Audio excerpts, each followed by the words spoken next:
Please, ফুপুর মনটা ভালো না, ওনাকে ডিস্টার্ব করেন না। ও, তো কিসের জন্য মন খারাপ আপনার মা? 7 দিন পর আপনার ছেলে নাই হয়ে যাবে সেজন্য? আমগো যে ইট ভাটা আছে না, ইট ভাটার চুল্লির মধ্যে রাঙারে ধইরা ঢুকাই দিই। বলিস কি? ও তো পুরো একেবারে কয়লা হয়ে যাবে। না মা, পুইরা কয়লা হইব না। ও যদি আমাকে শত্রু ভাবতে পারে, আমি ভাবলে দোষ কোথায়? অস্তিত্বের লড়াই বড় ভাই, এখানে আত্মীয় স্বজনের কোনো মূল্য নেই। তোর কথাটা 100% ঠিক। এখন তুই যদি বিকনরে খুন না করস, তাহলে তো বিকনই তোরে খুন করতে পারে, তাই না রে? সেরকমই তো মনে হচ্ছে। এবার বড় কোনো ধরনের দুর্ঘটনা ঘটতে পারে। বড় ভাই, তুমি কি এবারও ওর পাশে থাকবে না? আরে পাগল, আমি তো সবসময় তোর পাশে আছি রে, কোন দিন ছিলাম না? বরং তুই আমার লগে বিট্রে করছস। বিট্রে বলো না বড় ভাই, সেবার পুষ্পী হত্যাই তোমার বড় ধরনের ভুল ছিল, যা আমার পছন্দ হয়নি।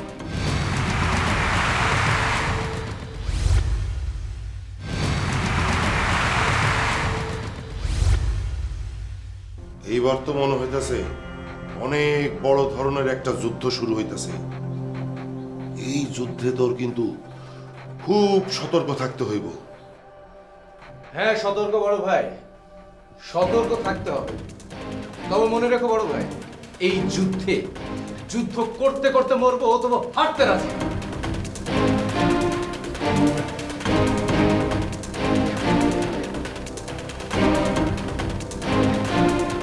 আমার জীবনের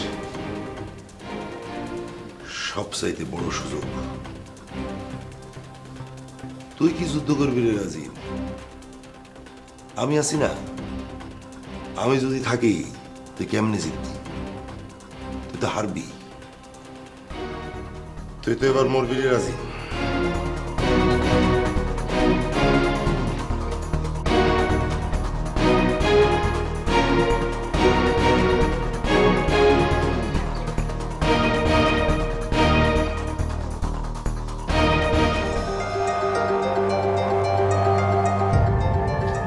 কি ব্যাপার, তুমি কি খুব টেনশন করছো?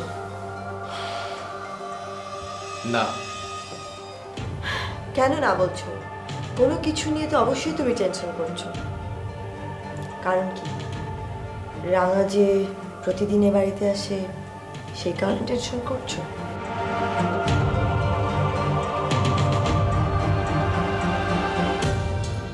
রাঙাকে আমি ভয় পাই না, আমার টেনশন হচ্ছে বিকনকে নিয়ে। ও ভীষণ ঠান্ডা মেজাজে একরোখা ছেলে, যা বলবে তাই করবে। ও আমাকে হত্যার হুমকি দিয়েছে, নিশ্চয়ই কিছু একটা ভেবে নিয়েছে।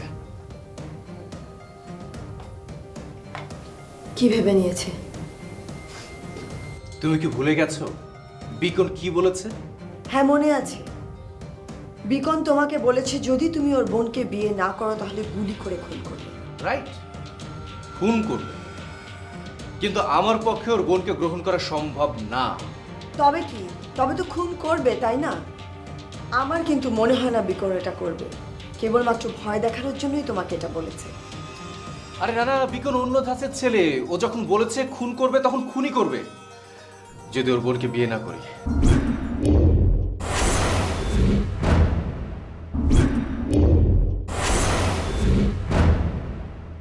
না না, তাহলে তো আবার রাফিনের মতো তোমাকে আমাদের হারিয়ে ফেলতে হবে। রাজিন, তার কোনো দরকার নেই, এসবের কোনো কিছুর কোনো দরকার নেই।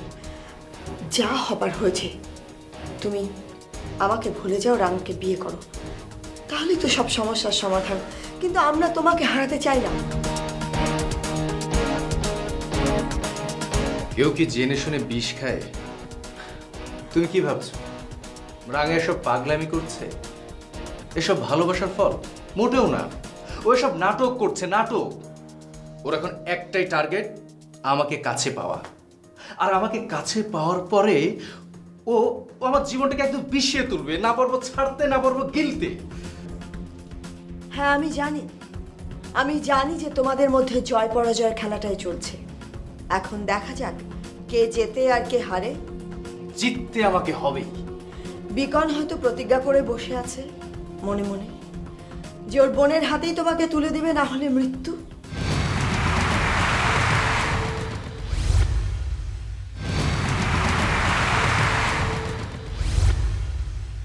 এমনও তো হতে পারে মৃত্যুটা আমার না, বিকনের ভাগ্যে ঝুলছে। ওসব খুন খাবির মধ্যে যেও না রাজেন। আমাদের দুজনের বিয়ে, সামনে কত সুন্দর দিন। আমি আমি এসব বিভীষিকাময় জীবন চাই না। আমিও সেই চেষ্টাই করব, কিন্তু নূপুর একটা কথা মনে রেখো, মৃত্যু কিন্তু আমার পায়ে পায়ে হাঁটছে। মির্জা কামালের পরিবার যখন তখন যে কোনো মুহূর্তে আমাকে খুন করতে পারে। ওরা কিন্তু একটা সুযোগের অপেক্ষায় আছে। আমি প্রে করি রাজেন, যেন মির্জা পরিবারের প্রথম গুলিটা আমার গায়ে লাগে, সেই সময় যেন আমি ওইখানে থাকতে পারি। কি বলছো তুমি? কারণ এই যুদ্ধটা তোমার না, এই যুদ্ধটা ছিল আমার। শুধু আমার কারণে তুমি এই যুদ্ধে নিজেকে জড়িয়েছ। আর সেই কারণে রাঙার সাথে এত কিছুর পরও আমি তোমাকে ছেড়ে যাইনি। নূপুর, রাঙা আমার জীবনে এসেছে তোমাদের জন্য। ভাই হত্যার প্রতিশোধ নেয়ার জন্য নিজেকে রাঙার সঙ্গে জড়িয়েছি। আমি জানি রাজেন, সব জানি, সব বুঝি। আর তাই রাঙার এবং তোমার সম্পর্কের পরেও আমি বিয়েতে রাজি হয়েছি। নাহলে পৃথিবীর কোনো মেয়ে কখনো এত কিছু জানবার পরে বিয়েতে রাজি হতো না। কারণ আমি এটাও জানি যে তুমি তোমার ভাই হত্যার প্রতিশোধ নেবার জন্য রাঙার সাথে জড়িয়েছ। আমার জন্য, কেবল আমার জন্য। I am very thankful to you. Thank you.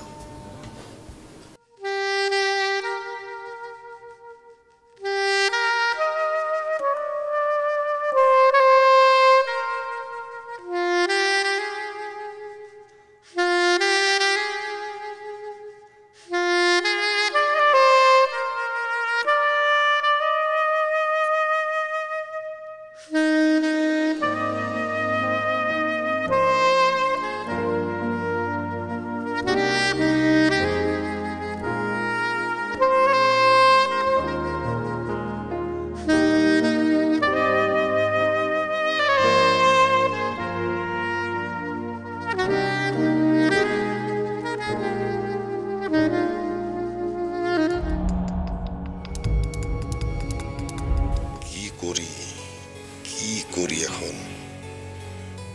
সব কিছুই ঘটতেছে, কিন্তু কিছুই করতে পারতেছি না। শুধু শুধু দর্শক হয়ে বৈশা সব দেখতেছি। সবকিছু একা রাজিন করতেছে, আর বাহাবাও সে একাই পাইতেছে। হিরো হইছে রাজিন, হিরো। দাঁড়া, এইবার তোর হিরোগিরি বাইর করুন। এমন চাল দিমু যাতে সব দিকে আমার শুধু লাভ আর লাভ। চ্যালেঞ্জ ছোড়াছড়ি চলতেছে, 7 দিনের পাল্টাপাল্টি চ্যালেঞ্জ। কে জিতে কে হারে? আরে তোরা কেউ তো জিতবি না রে, দুইজনই হারবি। জিতবে তো এই হাসিন চৌধুরী। বিকন্ডে সাইজ কর্ম এই 7 দিনের মধ্যে।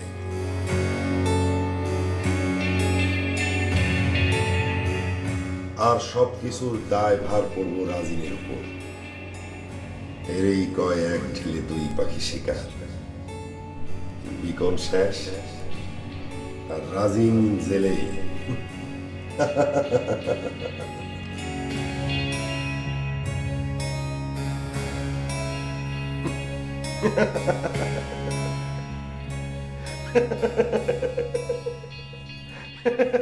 কি হয়েছে ভাইজান, এত হাসছেন?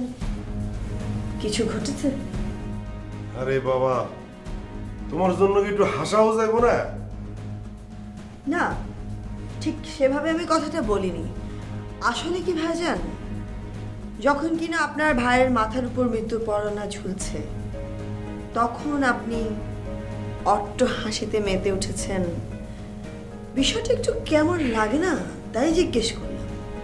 কি ব্যাপার নূপুর, তুমি আবার আমার হাসির মধ্যে কি খুঁজে বের করলা? না তা নয় ভাইজান, আসলে যার ভাইয়ের মাথার উপর মৃত্যু পরোয়ানা ঝুলছে সে কি করে এত আনন্দে থাকে? নাকি এই মৃত্যু পরোয়ানার কারণে আপনার কোনো ফায়দা হয়েছে?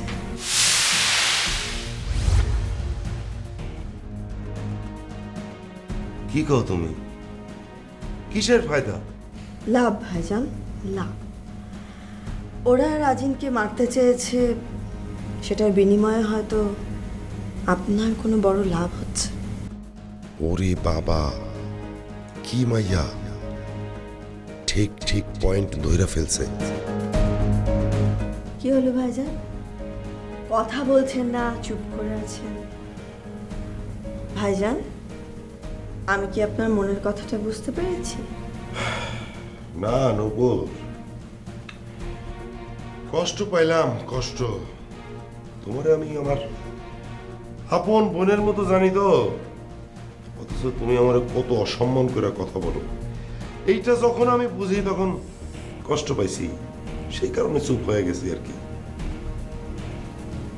সরি ভাইজান, প্লিজ কষ্ট পাবেন না। আসলে আপনি এমন করে হাসছিলেন যে আপনার হাসি আমাকে এমন ভাবতে বাধ্য করেছে।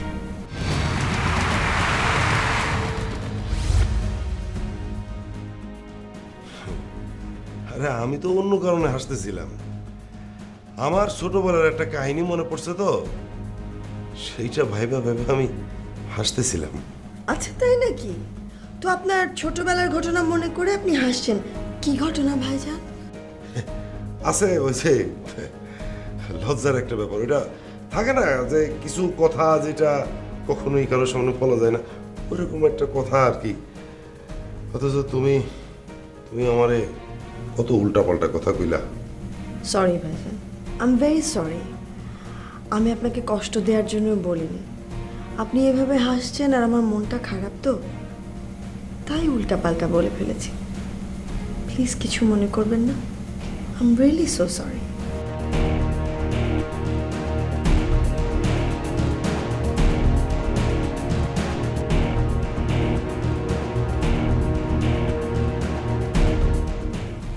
নূপুর, তুমি যে আমারে ঠিকই সন্দেহ করতেছ সেটা কিন্তু আমি বুঝি। কম বিচ্ছু মায়া তুমি না। হাসিন চৌধুরী, আরো সতর্ক হও।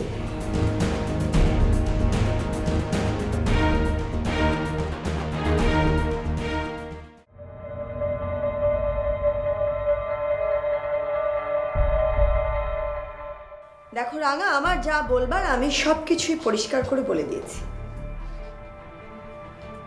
রাজিন যদি তোমাকে বিয়ে করতে চায় করবে, সেখানে আমি বাধা দেবারও কেউ না, আটকে রাখবারও কেউ না। তুমি তো আটকে রেখেছো, কারণ তোমার জন্যই রাজিন আমার উপর তোমার স্বামী হত্যার প্রতিশোধ নিচ্ছে।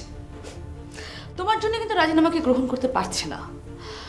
তুমি যদি আমাদের মাঝখানে না থাকতে, তাহলে রাজিন আর আমার মাঝে কোনো বাধাই থাকতো না। দেখো রাঙা, আমি যদি নাও থাকতাম তবু মির্জা কামালের মেয়েকে কখনোই রাজিন এই বাড়ির বউ করে আনতো না।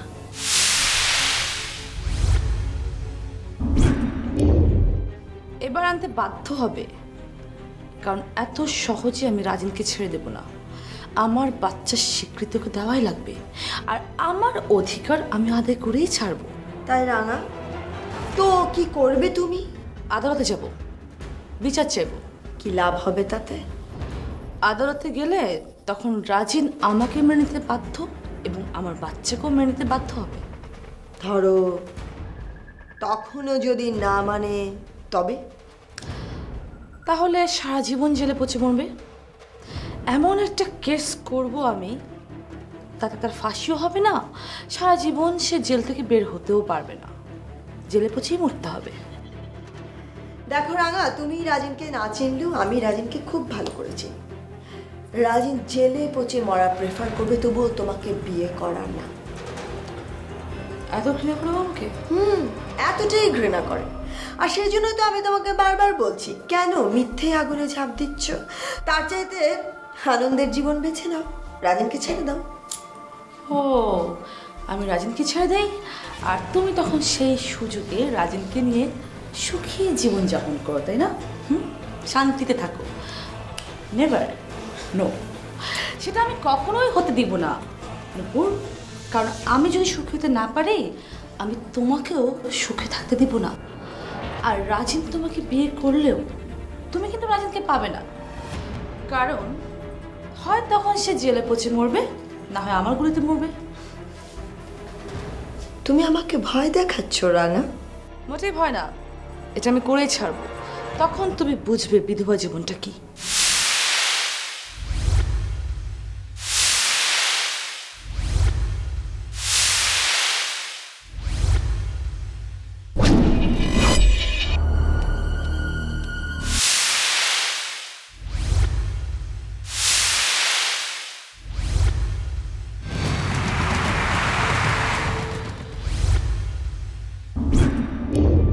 তুমি কি বলছো আমি বুঝতে পারি না, কারণ বিধবার কি জীবন তা তোমার বাবা অনেক আগেই আমাকে দেখিয়ে দিয়েছে। তুমি আমাকে নতুন করে কি দেখাবে বলো তো?